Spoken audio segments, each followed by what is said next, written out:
Just wait and see if anyone comes on.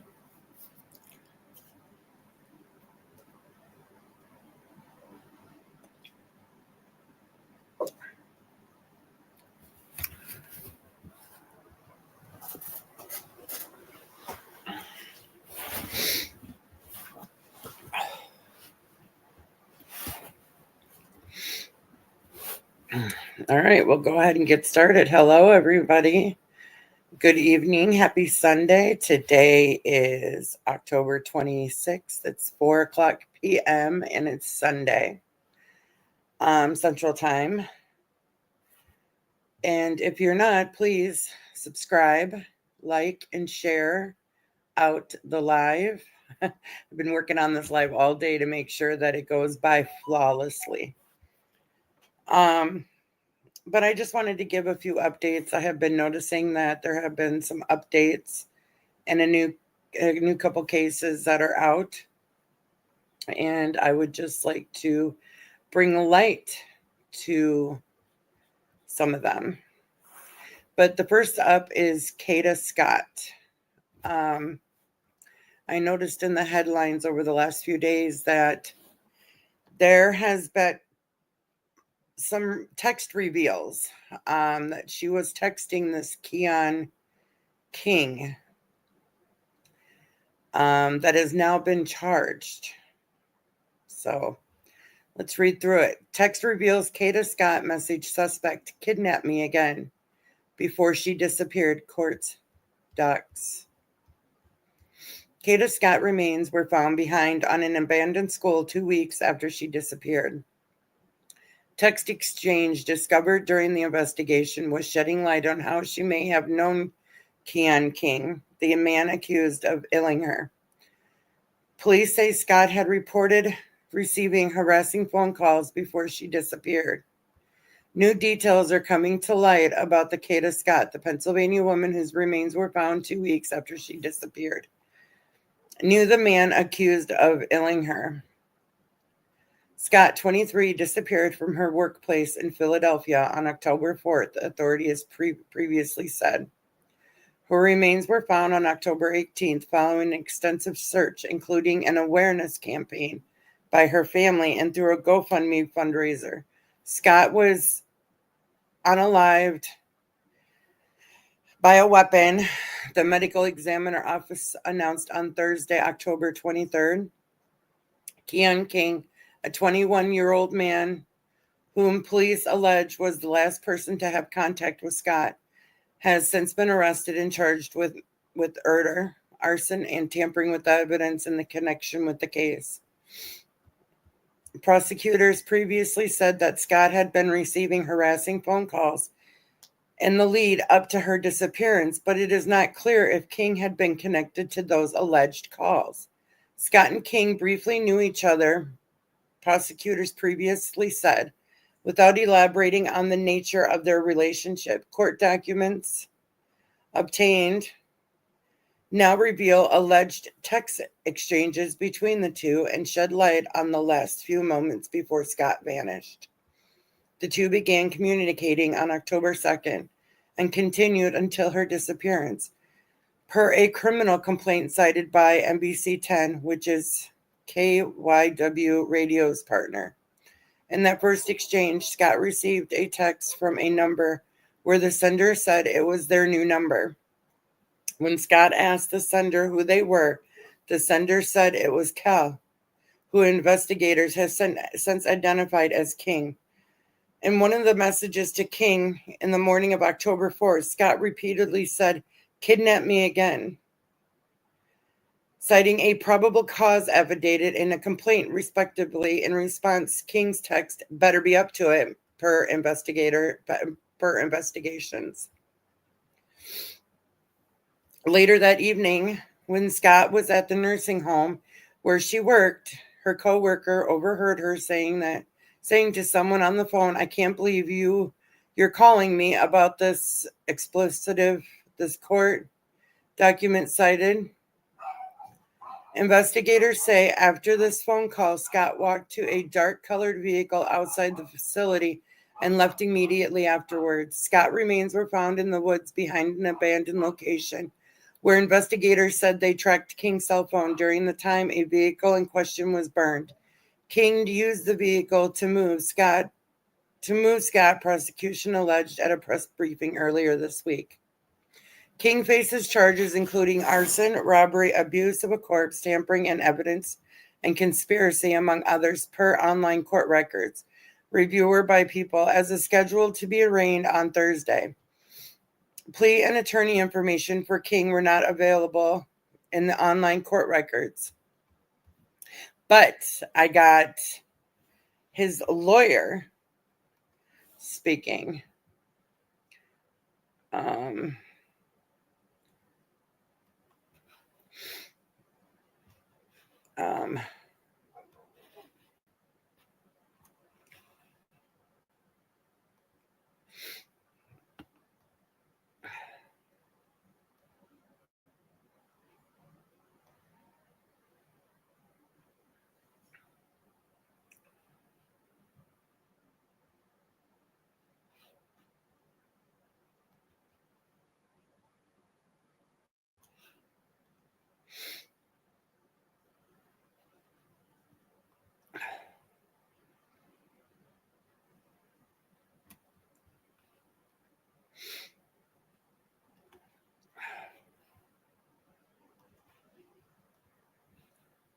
Okay, let's listen to what he has to say.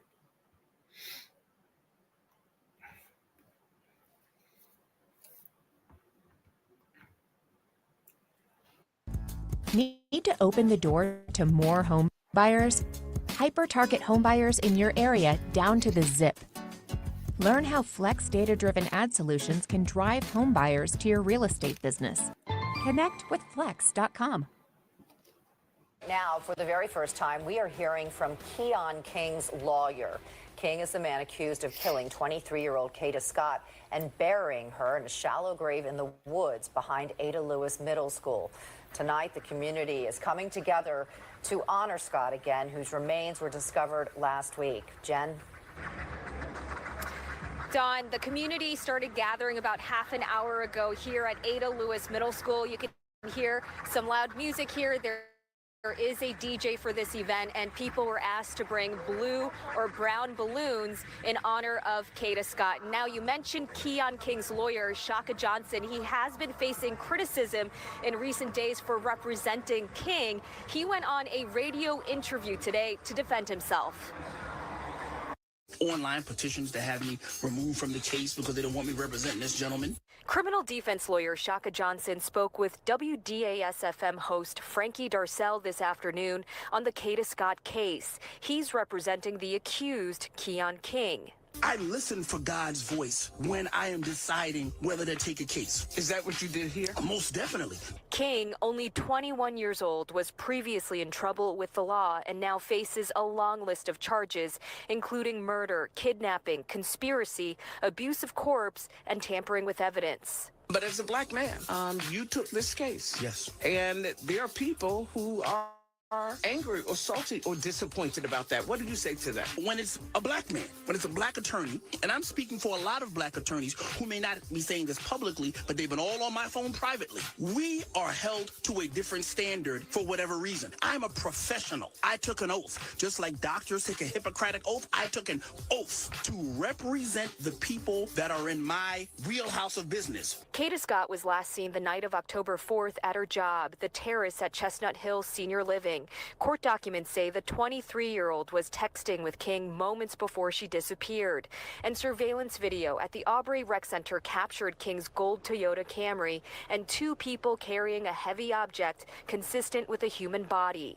Police recovered Scott's remains October 18th in the woods behind the former Ada Lewis Middle School, where a memorial has been growing ever since. Just shows the impact that she had on people's lives when she was living, as she was going through her journey. It's just sad to see that her journey was cut short the way that it has been, and by another young person. King was arraigned this week on the new charges, including murder, and is being held without bail. Hopefully he's man enough to accept his own actions and stand up and not have to put the family through any more additional pain. This is not about money. This is not about money. I've been getting coins a long time. This is not about money, okay? I'm just going to be very frank about it. This is not about clout chasing or needing to somehow be in the public eye with a high-profile case. And we do want to point out we put in requests to Shaka Johnson for an interview as well and are still waiting for a response on that. Now, Kada Scott's family did set up a memorial and justice fund on GoFundMe, and it is over $23,000 and counting. Certainly a lot of community members sympathizing and sending their condolences to the family. As you see, a lot of them are now gathered over there to get this event underway. We're expecting it to wrap up around 6:30, so we'll have another live look for you coming up in about 1 hour. Jason? All right, Jen Lee, great reporting on this. You've been on this story all week for us. Continued good work. All right, so what are we thinking? Do you think that she had a relationship with this man, or tonight, an historic drug bust? Oh, wait, my bad. Okay, so I have some court documents here we can go through.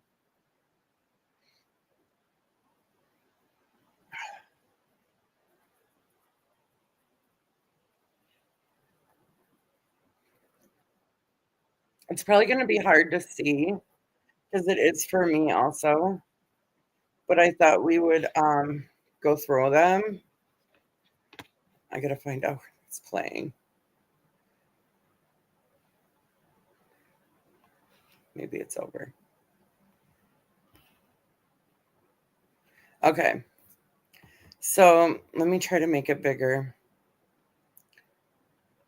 All right. Oops. So it's the Commonwealth of Pennsylvania versus Keon King. And it's pretty much for bail action 4/11/2025 monetary municipal court. I think that's 200,000.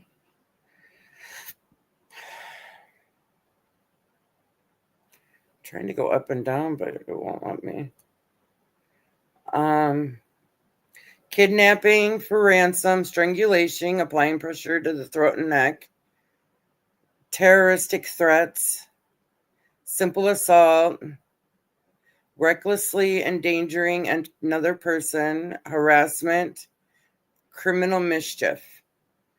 So those are the charges that he got. I have another page here. So these are pretty much, I'm not sure what withdrawal means, but some of these are proceed to court, withdrawn. I'm not real sure about all that.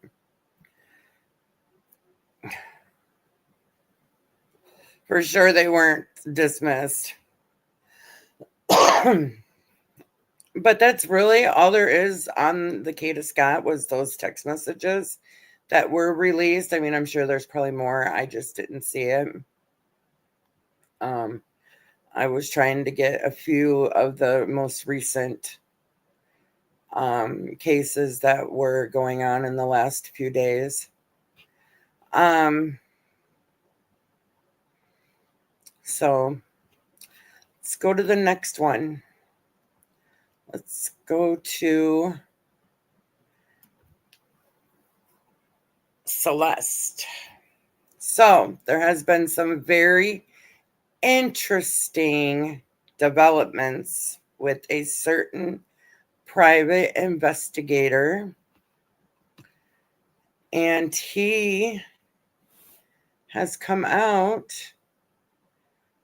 with he knows who drove the car when it was dropped off at her last place before it was towed.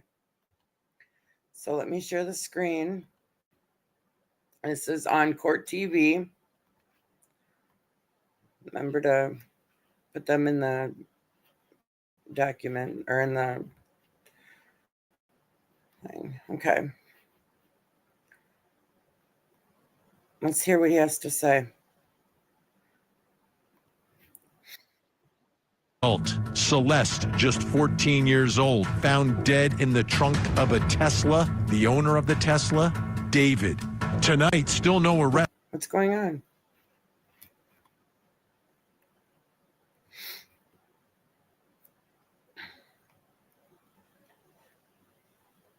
It's probably telling me I can't watch it.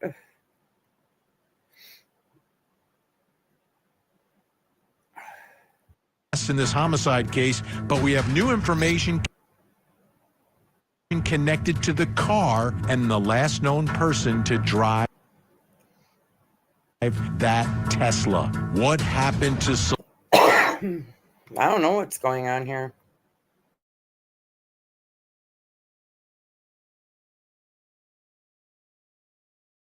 Celeste, and when will someone be held accountable? I'm Vinny Politan. Thank you for joining us here on Closing Arguments. It's a story that really has a lot of people wondering what's going on in the investigation, has people frustrated with the fact that no one's been held accountable yet. No one has been held accountable in this case, and it all begins with the internet music sensation David.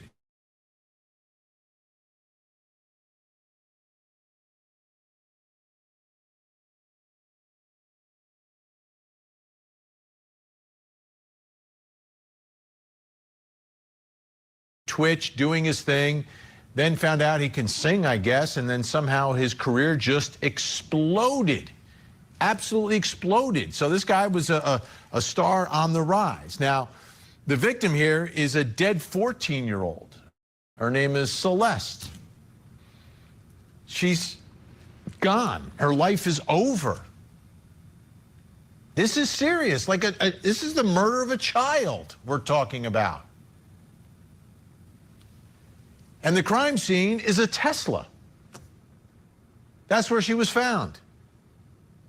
In the trunk of a Tesla. 14-year-old girl, decomposing. In the trunk of a car somewhere in the Hollywood Hills.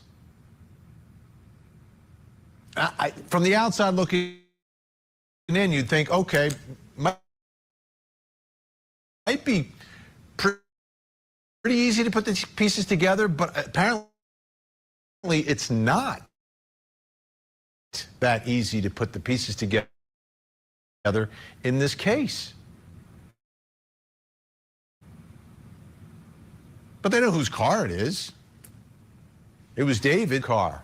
Who left the car abandoned on the side? It might not, that person may not be the killer, but that person may have some information that could lead you to the answer to what happened to this teenage girl.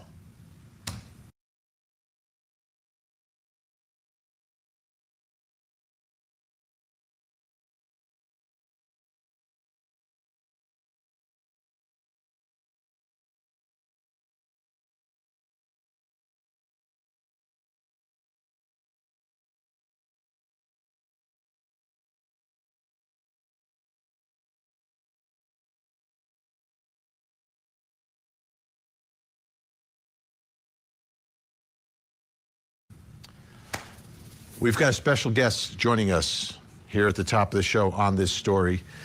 Missing persons private investigator, search and rescue pilot, and ground search technician Steve Fisher is with us. He was also hired by the homeowner of the house where the singer David was living.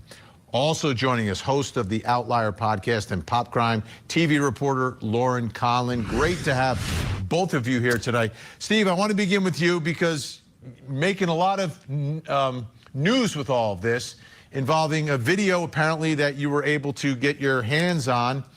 Give us the backstory on the video, what you can tell us about the video, and what that video revealed to you, and what you've done with the video. So it's from the neighborhood. It's right down the street from the house that David was staying in, that his manager leased, and it's a video of the Tesla being moved on the July 29th, about midday. And it's the same day that they leave, a group of them leave on a tour bus to begin the tour, the first day of the tour on the tour bus going to San Francisco.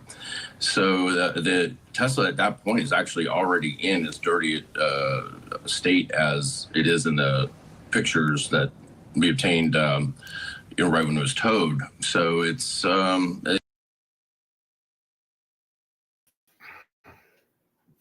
Okay, so who got on a tour bus to go on tour? Anybody in that tour bus could have been the driver. And if he knows who the driver is and he's already told the police, why hasn't anybody been arrested? That's what I can't figure out, is how this poor girl ends up in the back of the front of a Tesla, sits there for months, and they know who did it because they've seen it by surveillance. All right, let's keep listening. it looked like it had been sitting again for a while, and it looks like they just made one last move with it before they set out for this part of the tour. Now, as you describe that, everyone at home is saying, well, who is they? Do we know who they is? That's something that, right. Yeah, I know who was driving it on that last little, move that it made to that parking spot there. But that's something that I'm not going to disclose yet. I think that would be, stepping on LAPD's toes, which we don't want to do. We just want to make sure that, some of these things are known and that, that there's justice in this case, because that statement that they came out with, LAPD came out with not too long ago, was a little concerning. It made it seem like really culpability of concealment of a body might be the extent of the charges. So, and I just want to get a clearer picture here. The house where this was would there be a reason for the car to not be at the house? Like, were they abandoning the house and they were never going to return to the house? Do we know anything about information like that? I don't think that was the plan, because they left a lot of stuff behind the house. They did, after this all went down, they moved some of it out, but even then they left a ton behind. So I think it was just, maybe that psychological factor of just a little distance gets it a little, further away from, from the house. I think it was not a permanent solution, obviously, but I think that they did have a plan down the road. I think the towing really upended that plan. Absolutely. All right, Lauren Conlon, this story, first of all, are you surprised that here we are in October and we still don't have answers in this case? Yes, I am completely surprised. And if it wasn't for Steve, I guess at this point, and I'm not trying to shade the LAPD. I know they're doing everything they can, but if it wasn't for Steve, I would be even more concerned than I am right now. I constantly refresh the Los Angeles Medical Examiner's website to see if they've determined a cause or manner of death for Celeste. They have not. I've also, done some further digging where, their website says toxicology reports do take 4 to 6 months. I'm sitting here thinking, oh my goodness, is it going to be after Christmas before we start to, finally figure out possibly what happened to this poor girl? And, something just that Steve said to piggyback off that, it is concerning to me that so much stuff was left behind in the house that Steve was collecting, as evidence, because he's working for the homeowner. Some of this stuff that Steve and I have talked about offline, it's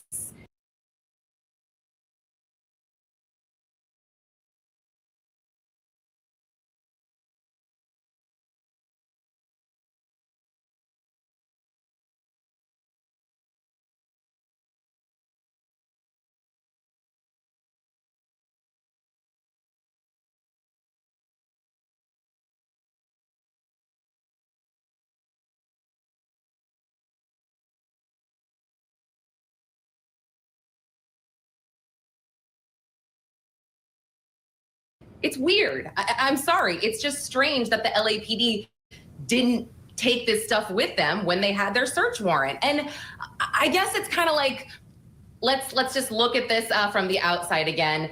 David, not a suspect, not a person of interest.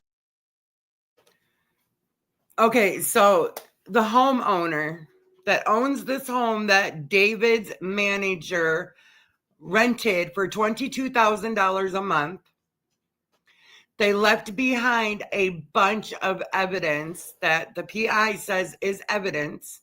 The PI has video of him someone driving the car away, getting on a tour bus. How does this private investigator have all this information and the police hasn't let it out yet? It's very confusing. That poor girl.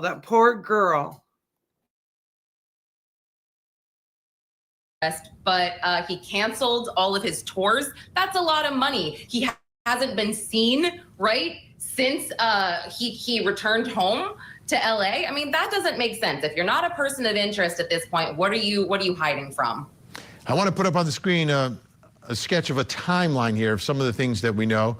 And as Steve pointed out, July 29th, the last time that David's Tesla was moved before being parked on a nearby Bluebird Avenue. August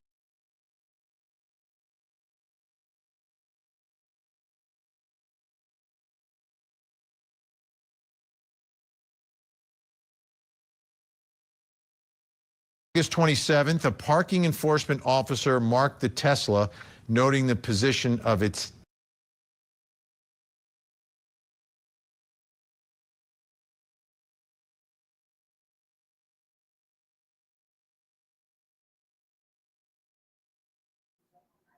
I'm talking and I was on mute again. But July 29th is when the car was moved to Bluebird.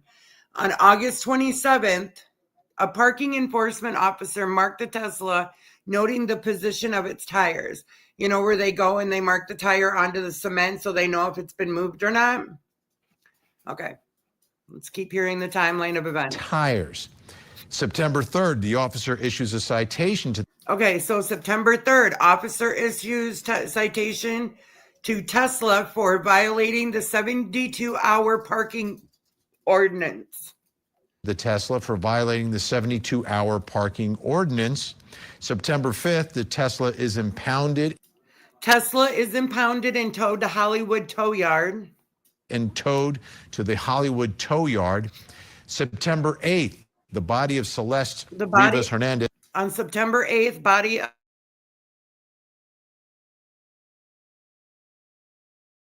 of Celeste Rivas Hernandez. Suspicious smell to police. This is found, in the front trunk after an employee reports a suspicious smell to police.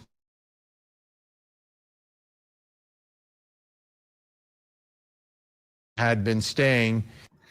September 18th.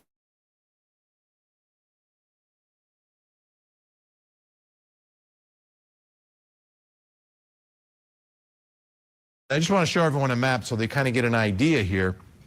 As Steve described, the home is on the 1300 block of North Dehaney, and the Tesla is found within walking distance of there. So you could drop it off and just walk back, and it's no big deal.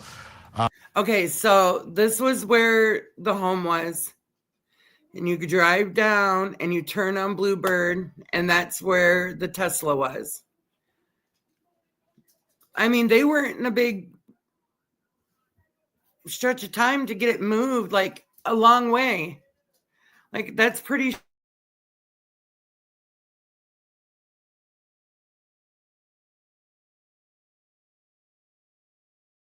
short distance.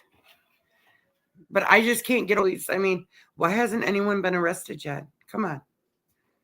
It must not have been that good of stuff. Let me ask you, Steve, is there any indication of what is the last known proof of life of Celeste? So the last that that I have, and I don't know, what LAPD has, but there was some media left behind at the house, and there's photos from a camera that David was using, and the last photo of Celeste is January 2nd of 2025.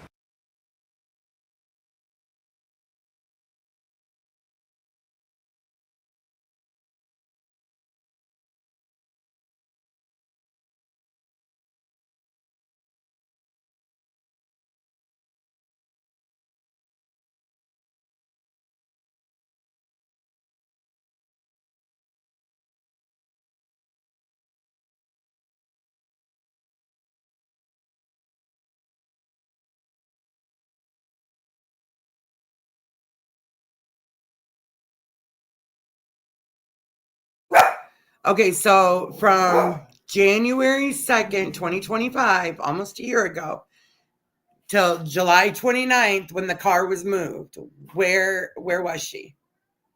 There's no other, well, wasn't there videos of her at her house, or was that from before?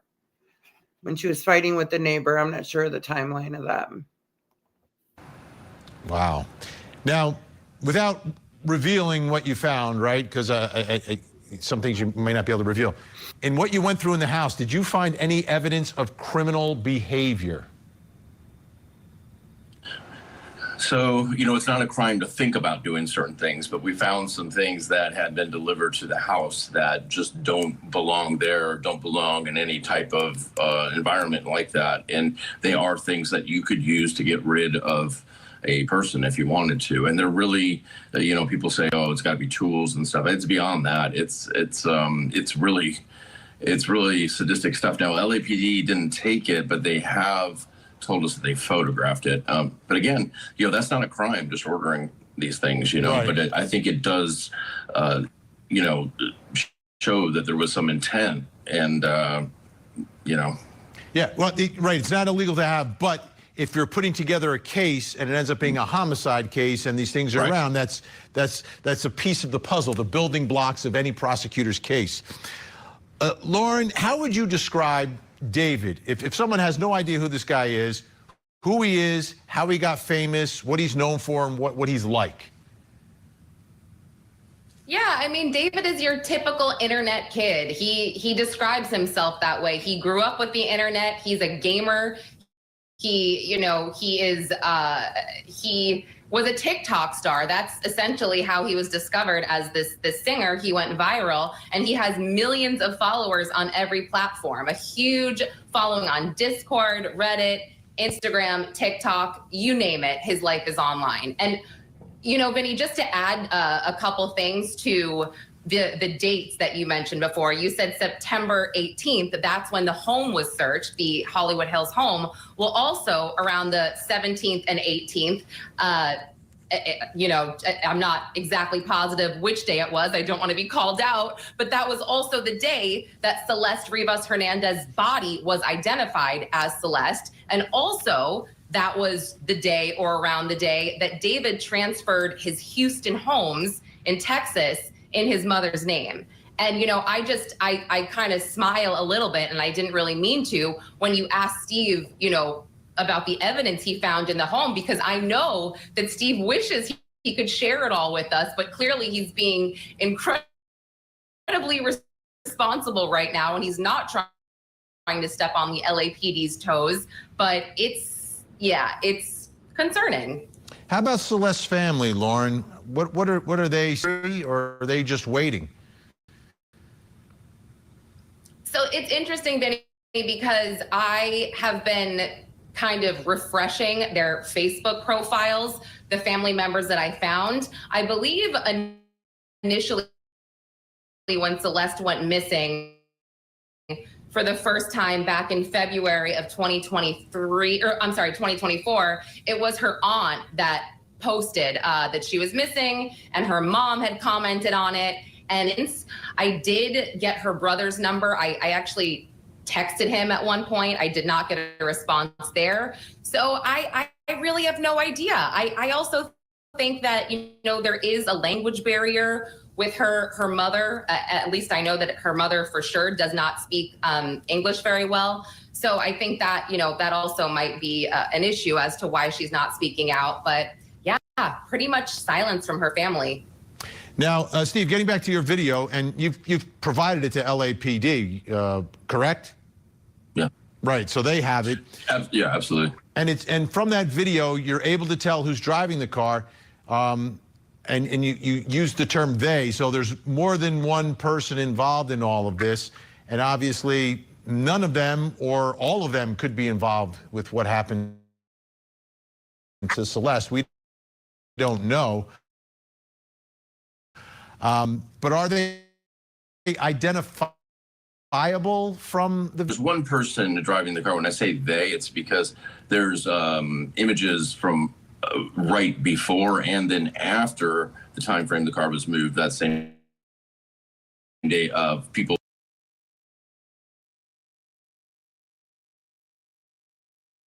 at the home and then on the tour bus. So when I say they, I know that they were in a group, but there was only one person that moved the car, and that person is identifiable for sure. And is LAPD,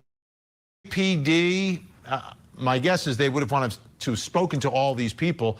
Do we know if they have given statements? Do we know if LAPD has spoken to David and anyone else who may have been in and around the home at that time?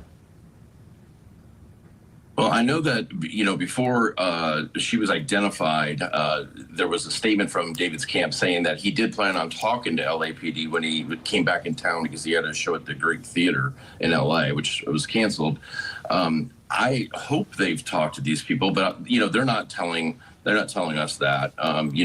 We have not gotten. We've been trying to get a copy of the search warrant with the probable cause affidavit because the owner's entitled to that since David wasn't on the lease. We haven't gotten that yet, and that's not something we could disclose anyways. But I would hope that they're talking to. There was a core group of people that were around a lot and all the time. And I'll tell you what, Celeste is not one of those people that it's in this house in these photos. There's people are showing some photos of an old house from before, but there was another place that appears to be in East Hollywood or downtown that I believe she was staying at, more like an apartment. And so I think that hopefully they get to the bottom of that and figure out, because I think she was living with somebody as well too. She was not at this house 24/7. And how far back do the videos go? I mean, are there videos before that date on July 29th, and do they reveal anything? They go from December of 24 up until I forget the exact date, but it's about I think it's like April or May that they go to. All right, Steve Fisher. So go ahead. There is back in 24. Yeah, she does appear on some images in December 24 as well, but the last one is January 25. January. All right, Lauren Conlon, great to have you on. Thank you so much, Steve. So, what are we thinking? Who moved that car? Well, at least the police know now, but still no arrests have been made. No information has been given out to the public about this person driving the car. And he says it's very noticeable of who it is. It's just very strange, I just feel bad. I just wanted to update everybody on the situation that's going on now and how they do have photo of someone moving that car, because before there wasn't,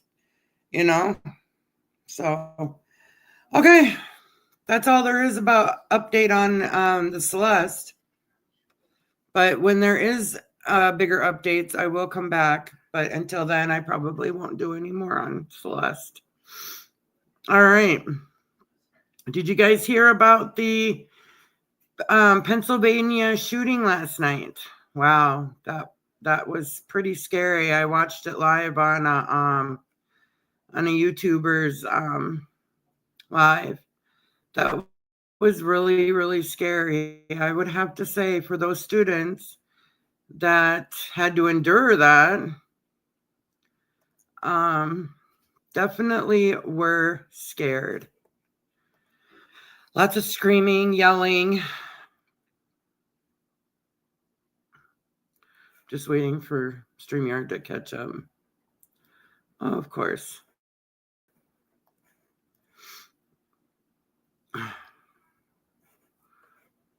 I don't know how to get rid of it.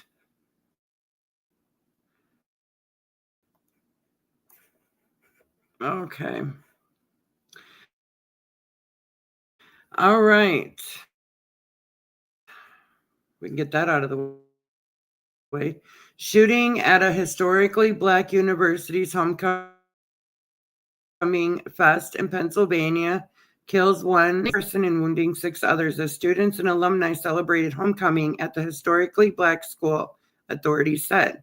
A person who had a firearm was detained, and officials were investigating the possibility that there was more than one shooter, but don't believe there is any active threat to the campus. Chester County District Attorney Christopher de Barena Sarob, we'll just go with Christopher, said during a brief news conference early Sunday, "We don't have a lot of answers about exactly what happened," he said. What I will tell you is that today we're operating as if this is not an incident where someone came in with a design to inflict mass damage on the college campus. Authorities say that the shooting took place at around 9:30 p.m. outside a large building called the International Cultural Center, where tents and tables were set up for tailgating and socializing after a football game earlier in the day.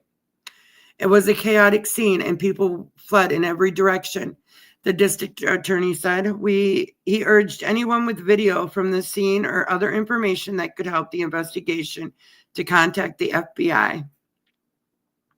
Authorities weren't sharing details about the victims, including their conditions or where the injured were being treated. The campus is about 45 miles southwest of Philadelphia. Chester County detectives are leading the investigation with support from the state police and the FBI. Pennsylvania Governor Josh Shapiro said on X that he was briefed on the shooting and offered that the support of his administration and family.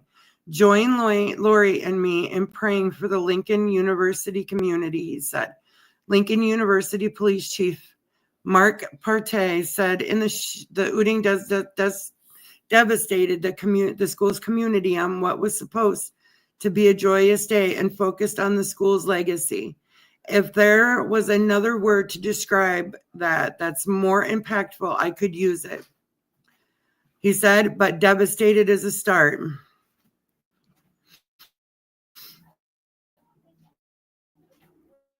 Oh, that's the end of that one. I have another one here.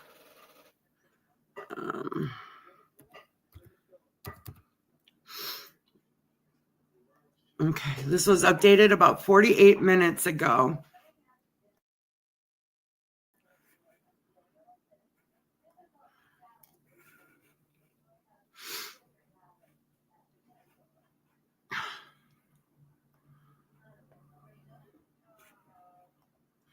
My computer's running really, really slow. Computer? Mm-hmm.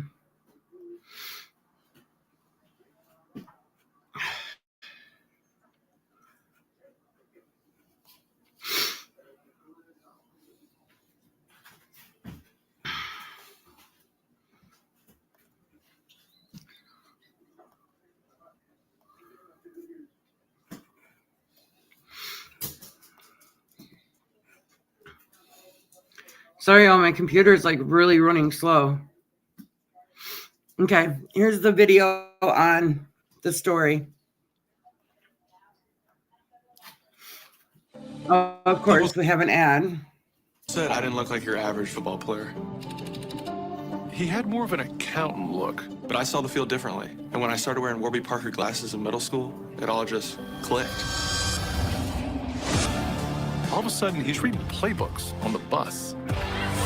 Having good vision changed my life. There was also a great mentor. I think it was the glasses. Yeah, maybe.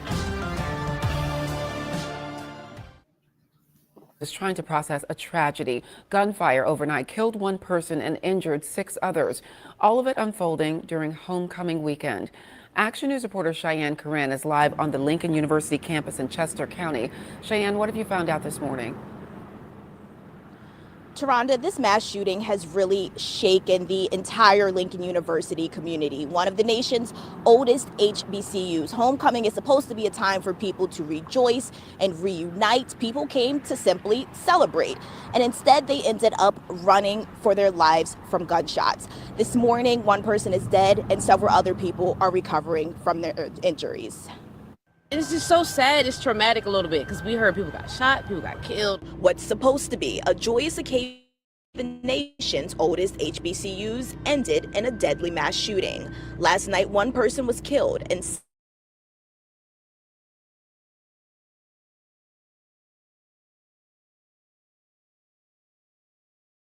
at Lincoln University, but it's another day. I'm glad to have survived. Police say the shooting happened just before 9:30 p.m. outside the university's International Cultural Center. A large crowd of people were gathered for tailgate-style festivities following the football game. Partying, we was at the Yard Fest, having a good time at homecoming. Thing we know, everyone starts running, stampede of people. A couple of my friends got ran over. A couple of my friends are in the car bloody right now. Police say additional injuries also possibly occurred from people fleeing or being trampled while trying to run away. One person with a gun was taken into custody, but it is unclear if that is the shooter. Police also say it's likely there is more than one shooter. What I will tell you is that today we're operating as if this is not an incident where someone came in with the design to inflict mass damage on a college campus. Investigators are now collecting evidence such as DNA and ballistics. They also are asking people to submit any video footage or information to 1-800-CALL-FBI. We are concerned for our students who had to experience this, our alumni who had to experience this, and our visitors and friends. We set this out to be a time to celebrate the legacy of Lincoln University. And Governor Shapiro says that he has been briefed on this mass shooting and he sends his support to the entire community. Also, starting at 10 a.m., the university, they did start offering some counseling services for any staff or students that have been impacted by this tragedy. We also did reach out to the DA's office. We are expecting to get some more information today, but as of right now, there isn't a scheduled press briefing, but we'll make sure that we keep you updated as we learn more about what happened at this mass shooting here at Lincoln University. Live at Lincoln University, Cheyenne Corinne, Channel 6, Action.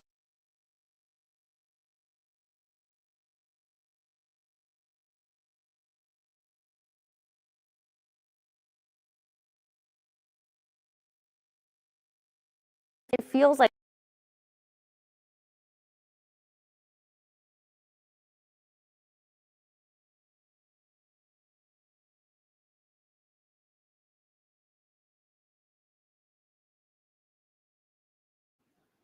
Okay, sorry. They would have to know by now who the Uter was. I mean,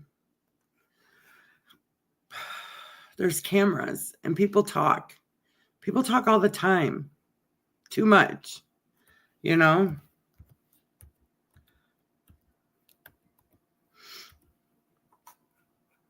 So that's what I can't figure out is, and people take videos. Like, I know there had to have been videos going on that whole entire time that party was going on, or the homecoming. I'm sure they were, well, from what I hear, they were also on the scanner. It all of a sudden said more shots fired.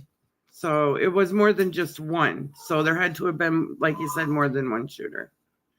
So, well, that's about all there is for that one.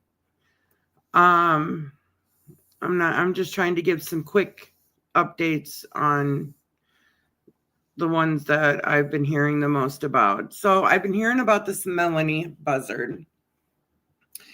She first came out that she had been missing for 2 years.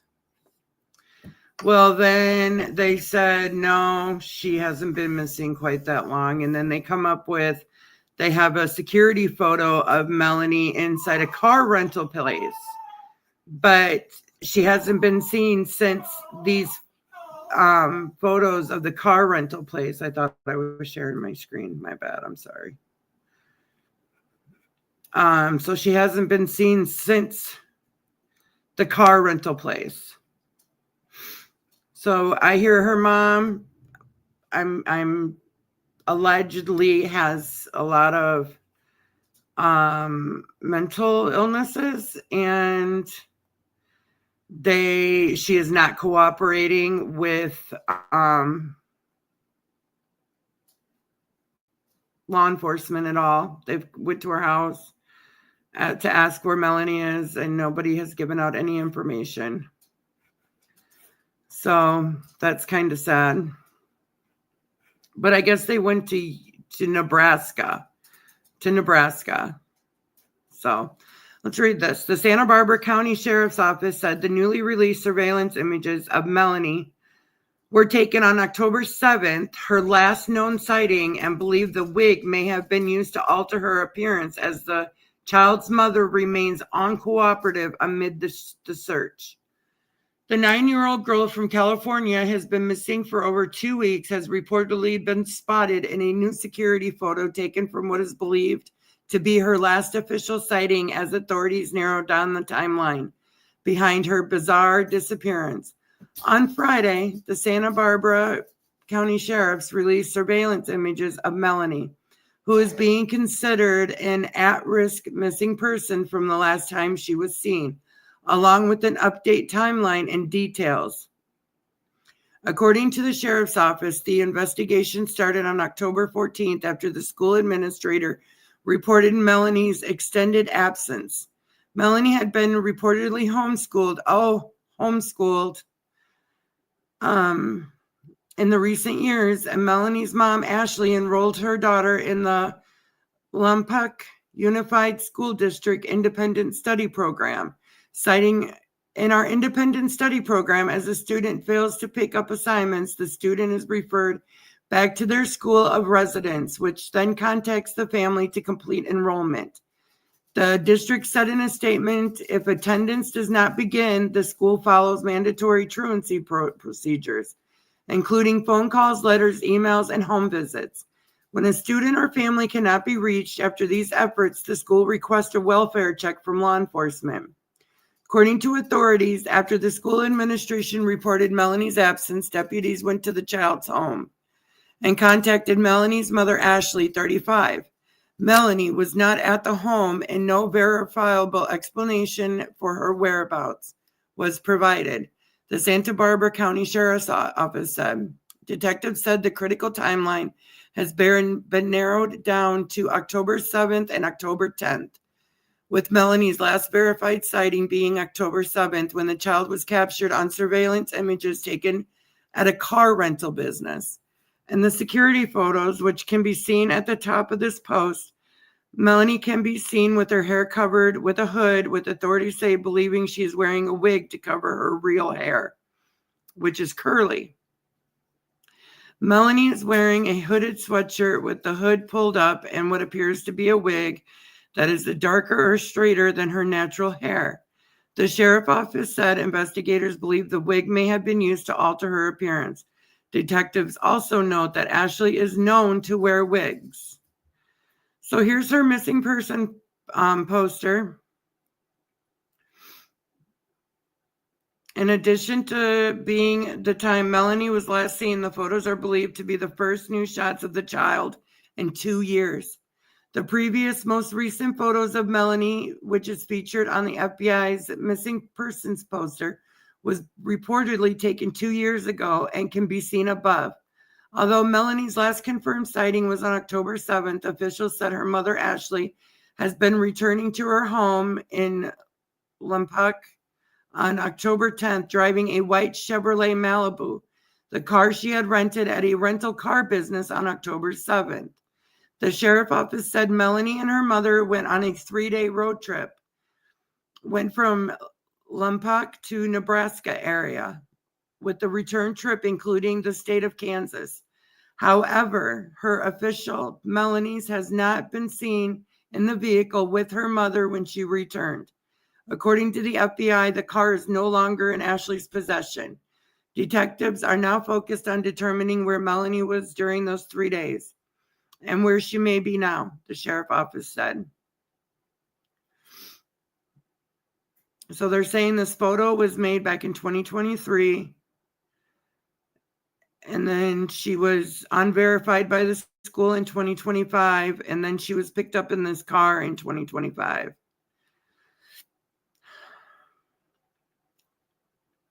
The Santa Barbara Sheriff's Office previously said Ashley remains uncooperative and has not provided any information about Melanie's current location or welfare. Melanie is described as a 9-year-old female, approximately 4 foot 6 inches tall, 60 pounds, with brown hair, brown eyes, and is considered a risk due to her age and the length of her absence, according to officials. Our detectives are following every lead in the case. We continue to seek information from the public that could help us find Melanie. Santa Barbara County Sheriff Bill Brown said we remain determined to bring her home. The Sheriff's Office and the FBI are asking the public to come forward with any information regarding Melanie's whereabouts or condition. Those who have any information are urged to call the Santa Barbara Criminal Investigation Division, 805-681-4150. Or you can put in an anonymous tip by phone, 805-681-4171. Or you can call the tip line, 1-800-CALL-FBI. And you can always remain anonymous if you have any information regarding to the whereabouts of Melanie Buzzard. It's actually really sad. Her dad died in a motorcycle accident when she was a couple of months or 2 years old. She was real young. The grandma had wanted to, on the dad's side, wanted to see her. Ashley had taken her over there. I guess Ashley had her head was shaved. And Ashley all of a sudden just said, I can't do this, and took off with Melanie. It was on Christmas. So I don't know if CPS failed this child too, or what's going on. I mean, just allegedly. I'm not saying that they did, but she's somewhere.